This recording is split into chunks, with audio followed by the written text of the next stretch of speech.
Hello, welcome to the level 5 spell tier list. As with my other tier lists, this is my own subjective opinion. If you do want to tell me I'm wrong, please do me the courtesy and tell me why. It is very much appreciated. I will be looking for things such as what other spells are on that class spell list. Does it require concentration? If it does, it will go down. Now we're at level 5, so instead of thinking about, ooh, is this useful throughout the game? I'm going to be thinking about it kind of in reverse, as in do some lower level spells do the same or similar thing. So if there's like a damaging spell, for example, do lower level spells perhaps do it better if they are upcast? Or are they just a little bit worse and it's probably worth spending a lower level spell slot than level 5? Because at level 5 and the level cap, we get a maximum of 2 level 5 spell slots per long rest. Unless, of course, you're a warlock, someone's going to tell me and you get 3 level 5 spell slots per short rest. If you're a pure warlock anyway. Does the spell have any sort of utility or other effects that are very useful? What type of damage does the spell do? If it does damage, lightning and cold and radiant damage are generally going to put them higher because they can either be doubled or help against certain enemies. And I will be avoiding thinking about specific items and subclasses for most of the time because that would take far too long. And also something I don't think I've said is I am considering these when they cost a spell slot. Not from an item and not from a special subclass ability. Otherwise I should be comparing items rather than spells. So the first one is Banishing Smite. Kind of interesting. This is only available to bards via the magical secrets at level 10. So bards don't get to pick this apart from at level 10 and just with the magical secrets. So what does it do? You get 2 different options, either ranged or melee. You roll to attack. If you hit, you do the weapon attack plus 5d10 force damage. If the target ends up with fewer than 50 hit points, then they will be banished. It requires concentration to keep them banished. One nice thing is there's no save against the banishment. So I'm going to try this against... It doesn't really matter which one. Let's say... And she's gone. Actions have drawn the ire of... And so now, this enemy can't be targeted, but also can't receive buffs, healing, or do any damage to us, just like banishment does at level 4. I'm a little bit torn for Banishing Smite. The damage it does is pretty good. It's force damage, rarely resisted. 5d10, can crit, and it can banish people. But there's a very specific hit point range. I would probably, I think for the most part, if I really wanted to do damage, I might use one of Glyph of Warding or Lightning Bolt. It won't do as much damage, but the damage could be doubled. It's a level 3 spell slot. Or I don't have it here actually, but maybe Polymorph just to take them out of the battle. Or if I had it, this banishment, level 4.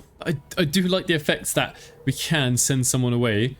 What I really do like is that we can banish someone without them getting a saving throw. But we do require that. But we do require them to be in the hit point range of 1 to 49. So yeah, I'm a bit torn. I kind of like it, but for level 5 spell slot, maybe I'd rather do something else. But I don't think it's bad. We get some damage and potentially get rid of them for 2 turns. I do want to point out that this does use your bonus action. If I'd missed, it would not have used up my bonus action. Next up is Cloudkill. Available to sorcerers, wizards, Circle of the Spores, and Circle of the Land Druids, if they pick Swamp or Underdark. Now it can be upcast to deal an additional 1d8 poison damage. I didn't say it earlier, but Banishing Smite can be upcast but doesn't do anything. So we get this area, and when we plonk it down, the enemies make a saving throw, which is a Constitution saving throw. If they fail, they take 5d8 poison damage. Look at that, 9 on 5d8. Now it is poison damage, so for example, Steel Watcher didn't take any damage from that. So this is definitely not going to be S tier. Now at the beginning of their turn, if I can maintain concentration. Oh, the Steel Watcher might ruin my plans. Yeah, down she goes. Right, I'm going to have to try that again. So Lae'zel going to cast this again. It will affect allies, so you do have to be careful. No, she's gonna... What's it saying? Get out of dodge. At the beginning of their turn, they take more damage. So we'll see it happen for all of them. They get another saving throw made against it. So enemies will try and get out of the Cloudkill, which makes sense. But it's not the end of the world. And try and use it against you, which is a bit worse. And what you can do on your next turn, I obviously didn't think about this very well. What you can do on your turn is recast Cloudkill. Now the range is a bit low, so she's not going to be able to make it. I could cast it here, but obviously I would hurt Will. any of those outside of the globe of invulnerability would be hurt, which actually would just be this fist. But that's just my fault. That's not the spell. Cloudkill's fault. I'm going to leave this at A. Yes, it's concentration, so that's a bit annoying. And yes, it's poison damage, so some enemies are resistant or immune. But it is very useful for thinning out large groups of enemies. So they take damage when you cast it, great. And take damage on their turn, great. And then you can recast it to do even more damage. It's such a large area, and 5d8 is pretty good. I think it's deserving of A tier. Cone of Cold follows Cloudkill. And it is available to sorcerers, wizards, fiend warlocks, bards via the magical secrets, and Arctic land druids get it as well. Is it Lae'zel, the famous wizard here? It's Cone of Cold, 8d8 cold damage. If enemies pass a Constitution saving throw, that will be halved. It's a cone, quite a large cone, I would say. It will affect allies, sadly, but it is cold damage. So what we can do, make everyone wet, and then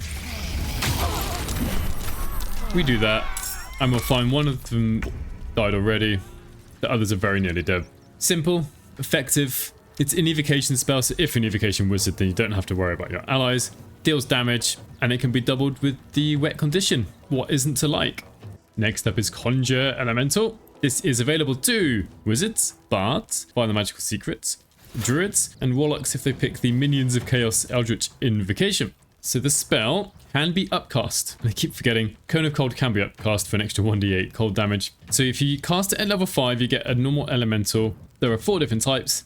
They each have their own different attacks. So we've got an air, earth, fire, and water. But very interestingly, we can upcast this to level 6. So let's get a water.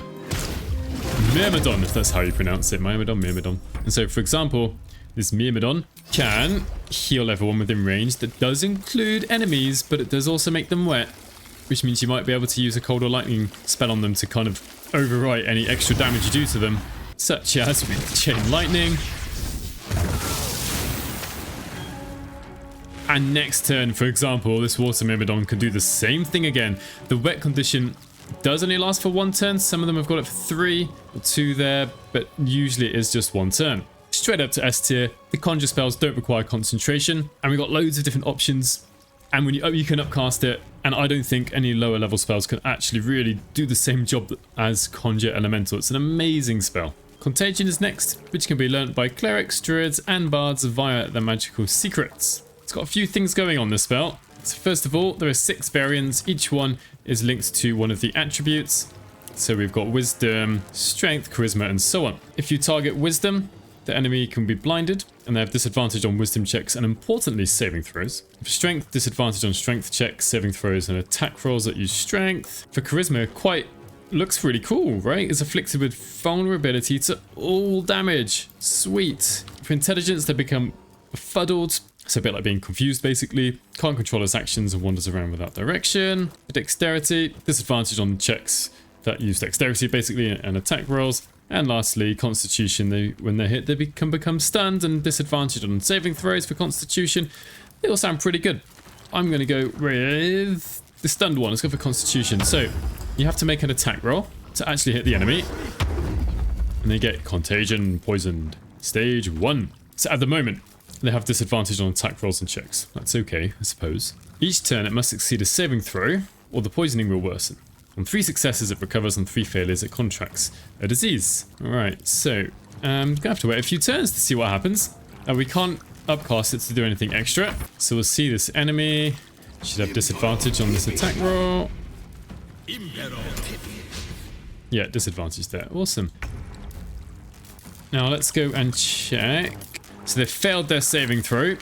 DC 18 and have now got Contagion Poison Stage 2. And at the end of his turn, Poison Stage 3. And the next time, if they fail, they will then finally have the disease. And finally, they're now stricken with Slimy Doom. Let's see if we can put this to work. And now they're stunned. Awesome. But that took 3 turns. Almost every enemy can be killed in that time. For a level 5 spell slot, this is not worth it the vast majority of the time. You do not need to be waiting 3-4 turns to make sure this happens. And you might not even work. You could wait 3 turns and they pass, and that's it. Level 5 spell slot wasted. So what you can do is cast this on someone who's neutral, and they're going to make their saving throws. And they don't become aggressive until they potentially fail. And even now that they've failed, they're still not aggressive. Still not hostile. So now I can do this. And they're stunned. No talking your way out of that. I'm really not impressed with the spell. It takes far too long, and it's not even guaranteed. If you've got a very high spell save DC and you've got a boss that you can cast this on before they become hostile, then maybe I can see it working. But for my guess is 95% of the fights out there, 90% of the fights out there, you're just going to do better at killing the enemy than casting this, and you're having to wait 3 turns before you actually get any use out of it at a minimum. After Contagion, we have Curriculum of Strategy, Artistry of War. This is not a Dungeons & Dragons 5th edition spell. This is a spell Larian have added, and it's quite unique. There's only a single scroll of it in the game. It can be found in Ramazith's Tower in Baldur's Gate, so you can't actually get this before Act 3. It is only available to wizards by virtue of the fact that it can only be scribed from a scroll. It can only be cast at level 5 and only cast once per short rest. Now what does it do? It sends out 6 projectiles, and there is actually a mistake here. It sends out 6 projectiles, each dealing 8 to 18, which is 2d6 plus 6 damage per projectile. This 18 to 78 is wrong. The 12d6 is correct, but this shouldn't be plus 6. This should be plus 36. So the actual damage range is 48 to 108. And it's pretty much exactly like Magic Missile, but way, way, way, way better. So I'm just going to launch... Oh, I can do quite a lot of damage here. So maybe 1, 2, 3, or 3, 4, 5, 6.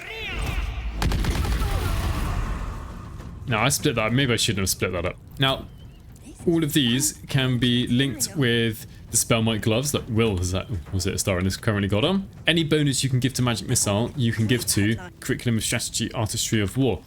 If you upcast Magic Missile to level 5, you get nowhere near this damage, because Magic Missile, each missile only does, I say only does 1d4 plus 1 damage. Here, each missile does 2d6 plus 6 damage. There's nowhere else for this to go except up to a S tier. This is just a souped up Magic Missile. The only downside is you can only cast it once per short rest, but then again, you're only going to get, on a wizard's, 2 level 5 spell slots to begin with. You can use Arcane Recovery, I suppose, to get 1 more, and there is at least one item that gives a level 5 spell slot back.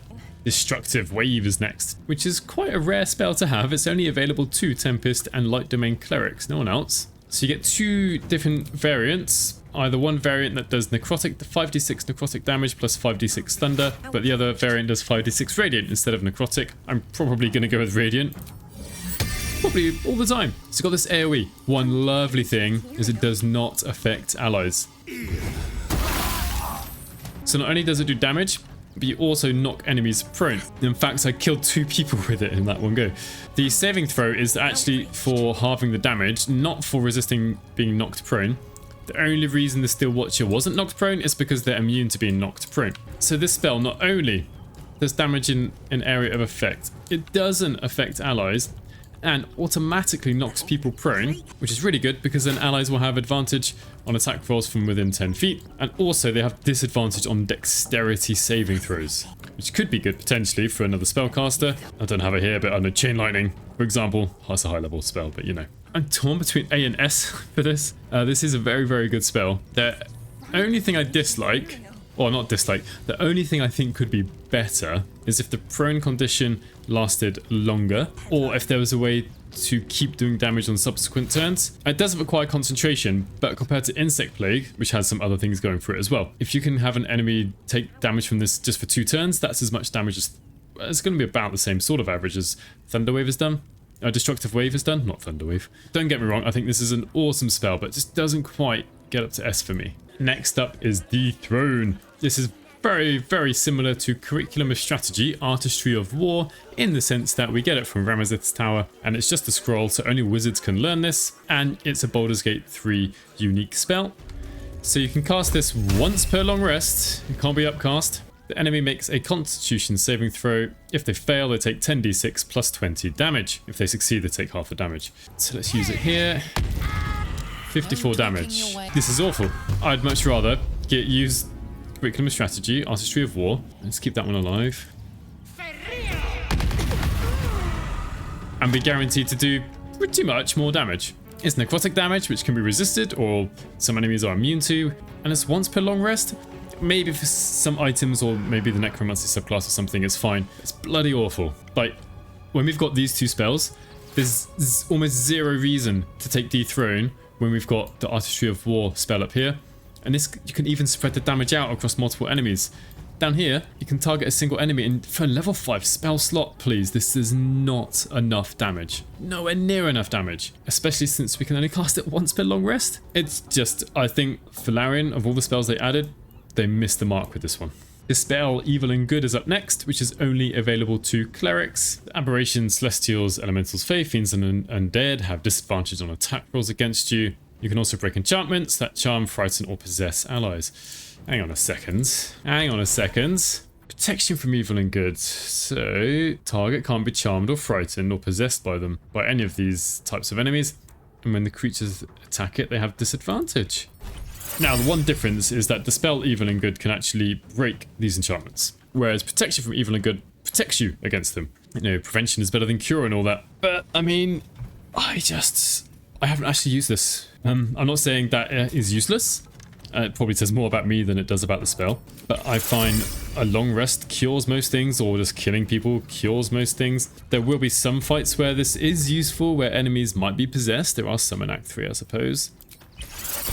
But I'm not going to waste one of my spells prepared. This is a cleric spell only. I'm not going to waste one of my spells prepared for this. I feel like this spell is made for one specific fight in Act 3. I don't know. This might be another one of those spells where I personally just don't know the use for it, because I just haven't found the need for it. I've never ever been in a situation where I'm like, ooh, I wish I had Dispel Evil and Good. You can tell me, where have I missed the use for this? Because I just don't see myself using it most of the time. Oh, and also add to the fact that to give the enemies disadvantage, those particular enemies disadvantage on attack rolls, yeah, it requires your concentration. And that's why I never use it. It requires concentration, yet I'm quite happy to stick it down in D tier now. Next up is Dominate Person. This is available to Bards, Sorcerers, Wizards, Archfey Warlocks, Great Old One Warlocks, Trickery and Knowledge Domain Clerics. So you have to target a humanoid, and they make a Wisdom saving throw. Attitude laser -25. And if they fail, they will now act as your ally. Now it does require concentration. So I need to get out of here before the Steel Watcher comes and gets me. Path lies before me. So then we'll see this fist here attack some of his allies. Awesome. Instead of us. If he takes damage, he will get to make another Wisdom saving throw. So I would suggest leave that enemy alone. Do not touch them. Now this does only affect humanoids. If it affected more enemies, maybe I'd put it up to A tier. But I think it is a good spell. A solid pick, because you really do change the action economy. So that enemy now, instead of me having to worry about him and damage him, he's actually going to help out and will kill these people faster. So instead of having 4 turns in 1 round, I've now effectively got 5 and 1 less enemy. Upcasting it doesn't do anything. If you can cast it on two people, that'd be great, but my bard here couldn't do that. Some of the level 4 spells don't quite turn the enemy to your side, but you can take them out of action. So you've got Polymorph, you've got Banish, we've got a Hypnotic Pattern, we've got like several things, other ways of doing not exactly the same, but something similar for a level 4 spell slot instead of level 5. And I think that's probably one of the reasons I'm going to leave it at B. But if you don't have any of those options available, then perhaps it would be up to A. Next up is Flame Strike, available to Clerics and Fiend Warlocks. This can be upcast. At level 5, it does 5d6 fire and 5d6 radiant damage.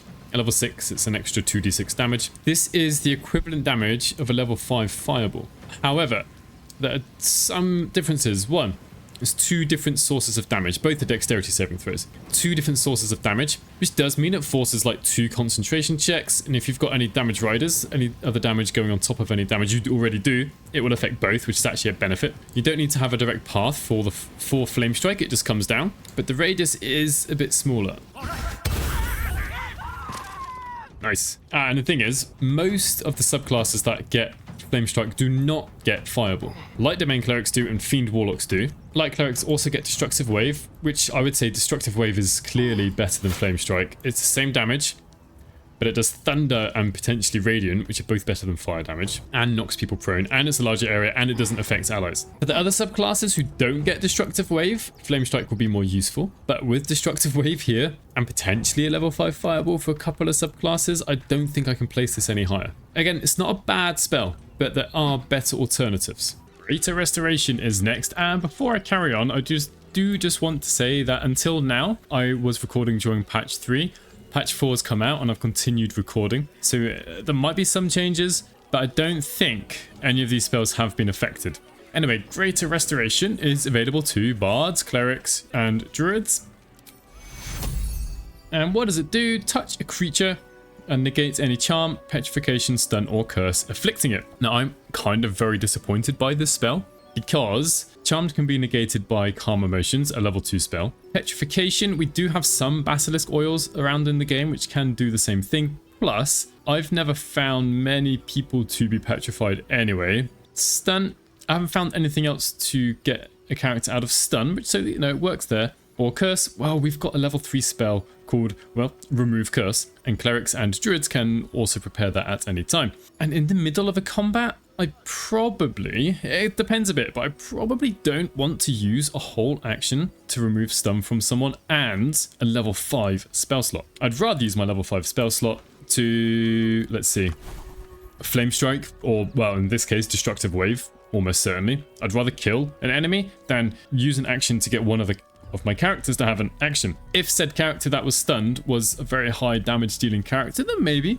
if I know that they're going to be able to kill many more enemies than I can, maybe I would use it. But in all my playthroughs so far, I haven't actually used it, because there are pretty much 3 of the 4 conditions can be dealt with in other ways with lower level spell slots, and it's just not, I've just really not needed it. And the thing is, stun doesn't last usually outside of combat, so it's not like, ooh, outside of combat I can unstun someone. I'm afraid I'm going to have to leave it down here. I'm starting to feel bad at how many I'm leaving down here, but when we compare it to some other spells that we can have, I don't think it really does deserve to go any higher. And then we have Hold Monster. This is available to Bards, Sorcerers, Warlocks, Wizards, and War Domain Clerics. This pretty much does Hold Person except for many other creatures. One type of creature it doesn't actually hold. It doesn't have any effects on undead, but it can be upcast to level 6 to get an additional target, so I can actually hold a Steel Watcher.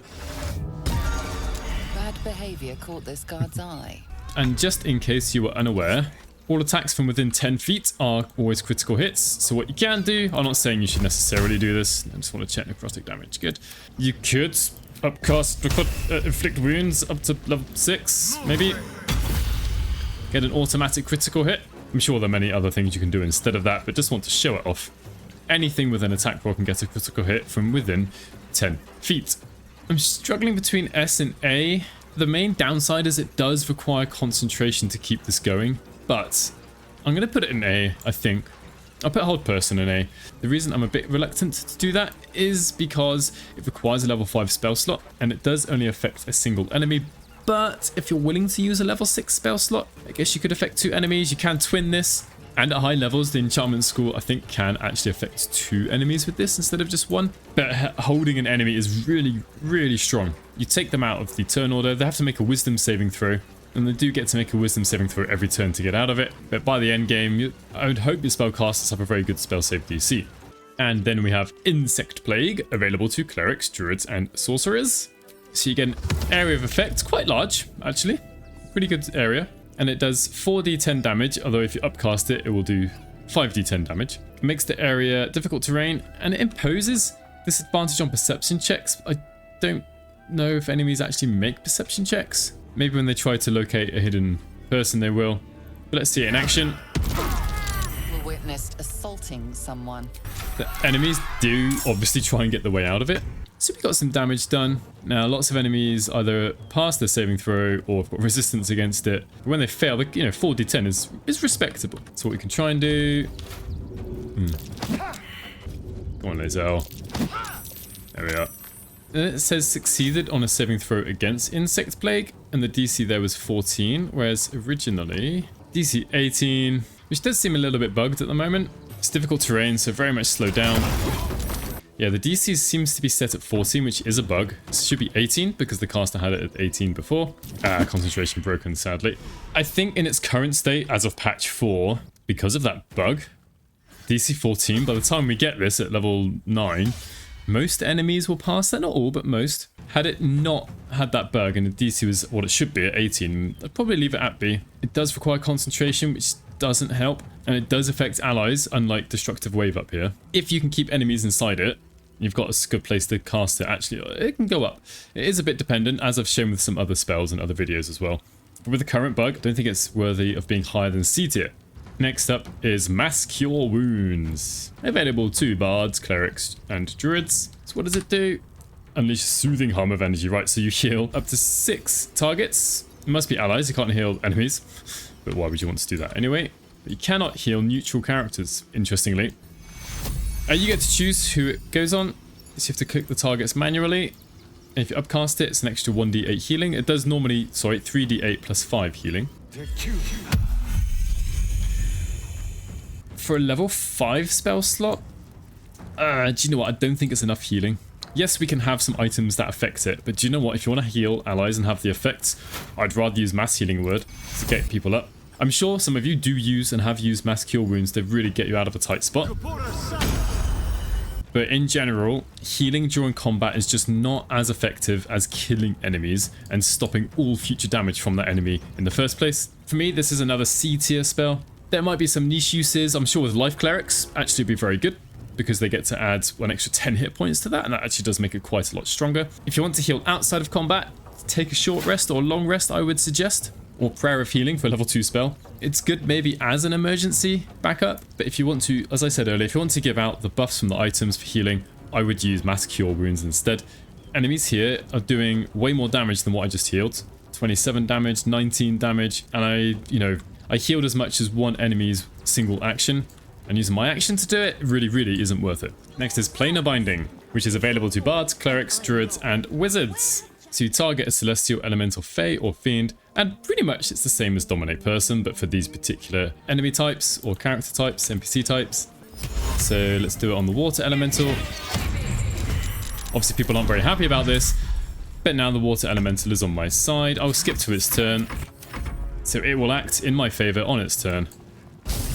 Yeah, go. Nice. Since I've already shown you Dominate Person, I don't think there's much more to say. I think it's fair just to put it in B. It does the same thing as Dominate Person, but it just affects different types of creatures, that's all. The enemy makes a Wisdom saving throw against it, same as Dominate Person. Upcasting Planar Binding doesn't do anything for you either, so you're pretty much stuck at doing one enemy. Of course, there are some subclasses that can target too. And now we have Seeming, which is available to bards, sorcerers, wizards, archfey, warlocks, and trickery domain clerics. So Seeming disguises up to 4 members of your adventuring party. You have to target the members. Upcasting doesn't do anything. 1, 2, 3, 4. It chooses some appearances at random. This is pretty much Disguise Self, but applying it to other people as well. And there are some good uses of Disguise Self. One, I could go and commit some crimes mostly, and then come out of these disguises back to my normal self. Shouldn't be targeted. If you kill someone, once you speak with dead on them, you can disguise yourself before or after the fact. There are some other uses though. So, Lae'zel, let's turn you, and you can adjust your disguise. Let's turn you into a gnome. Because I do have some gloves, nimble fingers. Here they are. So gnomes are granted a +2 to dexterity. Let's see, it's at 16. She isn't usually a gnome, but we are essentially a gnome here. We don't get the benefits of gnomes, but any items that give benefits to certain races do get those bonuses. So now the dexterity is 18. Some items give bonus to Githyanki, there's a few of them. And also some places require you to be small to get inside, such as this hole. Here the game is telling us being smaller is good for getting inside holes. Whereas the larger races cannot get in. Does not fit in a small hole. Well said, Will. But if we do turn him to... That doesn't have to be a gnome. Let's say a halfling this time. I can get inside. Now the thing is... quite a few classes do get Disguise Self, which is a ritual. This does cost a level 5 spell slot.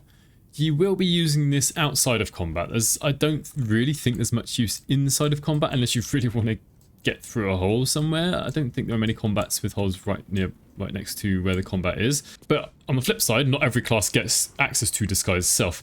There is an item that gives you the same effect as this. Oh, I've forgotten who's got it. Disguise Kit. Now, before I use the Disguise Kit, I do want to point out you can dispel your disguise by using a button on the right. Back to his usual Dragonborn self. And then I can use the Disguise Kit. I don't know, let's say a femme gnome. Although a Disguise Kit is one use only, I can only be in this disguise or dispel it, and then I can get inside the hole. So the fist got a bit of a brick for this spell. I don't personally use it that much, but I can see its benefits outside of combat. It's completely a utility spell, really. The one thing I don't like about it is that it's a level 5 spell slot, and we only get 2 of those per day. I know some classes can regenerate them, there are items, but I'd rather usually use one of the ones above over Seeming. But there will be times where I guess Seeming will be very, very useful for you.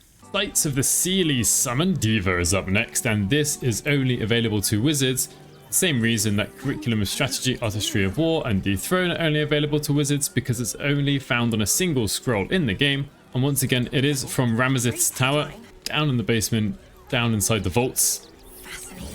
So we can cast it once, there's no option, once per short rest, you can't upcast it, and we get a Deva. This Deva is exactly the same as the Deva you get from using a level 6 spell. Oh, what's it called? The level 6 spell, Planar Ally. So if you want to use a level 5 spell slot instead to get a Deva, get a wizard to do it. And another reason this is an amazing spell is that now a wizard can summon a Deva.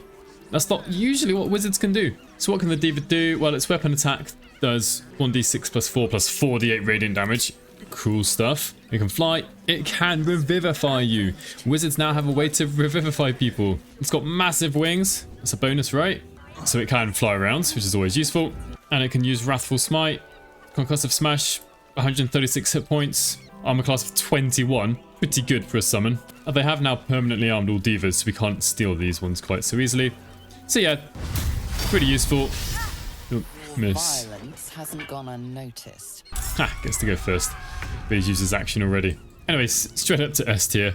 Most summons are amazing. There's an extra body on the battlefield, soaking up damage, dealing out damage, and this has really got a lot of hit points, a high armor class, can revivify anyone who goes down, and does fairly decent damage. Like, what's not to like? Next up is Telekinesis, available to sorcerers, wizards, great old one warlocks, and knowledge domain clerics. Now, if you come reloading here all the time, you'll find that this reporter is constantly talking out loud. So maybe you wanted to get her off the cliff. So we can cast Telekinesis. The enemy has to make a strength saving throw, or the target, maybe not an enemy. And then you can move them up to 60 feet. Now, I did test this earlier. There we are. Oh, saved. I'm going to try that again. Unfortunately, I don't feel like this should happen. Since the saving throw was made, I don't actually maintain concentration on the spell. Because it is a concentration spell. Upcasting it doesn't do anything. You witnessed assaulting someone. She got thrown down there. She took some damage, not much because she's not that heavy. So it's 1d4 just from the spell itself, and then from the falling damage, she took 5. Now we're going to put this to good use later, hopefully. Now, assuming you maintain concentration, you can then use the Telekinesis effect. Again, the spell lasts 10 turns, so this time I'm going to target the Steel Watcher, and it doesn't matter that they weigh 1,500 pounds. We can still throw them down. We've got to find a path, though. They didn't move because they had the command on them, but that looks like it'll work. Over they go. Pretty cool. And this time, the Steel Watcher took 67 bludgeoning damage from falling because they're much heavier. I've gone and put everything my party owns into a single bag, my hand bag. So it's got an item weight of 2,463 pounds. Quite a large value, I would say. I can still use Telekinesis on it. I'm going to target a poor refugee. They saved against it. Why did they save against it? That's very strange. Oh, they rolled 19, right. Let's get it back.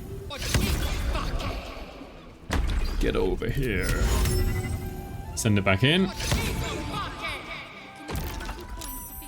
Seriously, 19 again. One lucky refugee. But even when we fill it with loads of stuff, it still only does 2d4 damage. Now I want to put forward evidence that Scratch's strength here should be about 10 times higher, not 11. So I'm going to throw the same bag around. The bag that weighs 2,463 pounds. And he picks it up and runs with it like it's absolutely nothing. So here you go, buddy. Get the handbag back. I'm going to stick it in B tier. What I don't like is that it requires concentration, and you can use this effect only once per round. I kind of understand why. It's kind of how 5th edition works, but it means I can't use these other good spells in that turn. Now, obviously, you could use it on your allies to throw them somewhere. Up, maybe. You can use it to get items around, through bars, maybe inaccessible places, perhaps. You can throw really heavy enemies, ones you wouldn't usually be able to shove, for example. And you can do quite a bit of damage to these enemies as well, like that Steel Watcher. I think it's a solid choice. I used it quite a lot on my first playthrough, actually. But there are usually better spells to use in most circumstances. But still, you can play fetch with it with Scratch, so maybe it should be like above S tier. And lastly, we have Wall of Stone. This is available to druids, sorcerers, wizards, nature domain clerics, and bards via their magical secrets. So it does require concentration. Upcasting doesn't do anything. And then you can create a Wall of Stone. It creates non-magical solid real stone. So you pick a place to start your wall, pick a final position for it. Let's say here. Oh, I do not know why that didn't work. Oh, no, there we are. That looks a bit lame. Right, we've got a patrolling Steel Watcher. We'll see what it does.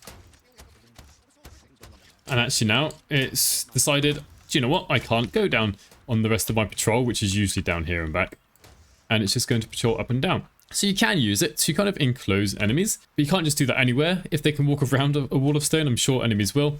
When I was actually trying this out, the Steel Watcher, I created a slightly different wall. The Steel Watcher jumped over it to the side on the left, but then only patrolled up and down, didn't actually jump back over that way. Now these stone pillars kind of only have 30 hit points, and they are vulnerable to thunder damage and force damage. Thankfully there isn't a time limit. I really have used this very rarely. But when I've said that for a few other spells, people come up with loads of good instances of where they have used it. So kind of going to give it, I was going to put it in C tier, but I feel like I'm just going to give it the benefit of the doubt. Maybe just nudge it up to B, just in the hope that some of you will actually give me some good ideas of, and not just me, but everyone, good ideas of where to use Wall of Stone. Because I do feel like it has kind of been pointed out to me. I think I'm a little bit too harsh on some of these utility spells. Anyway, there we have it for my list. Let me know where you would put some of these. Have I really done Contagion a dirty and put it too low down? Do I love Hold Monster and Conjure Elemental too much? You let me know. Thank you very much for watching. Thank you to all the members of my channel, and hopefully I'll catch you in the next one.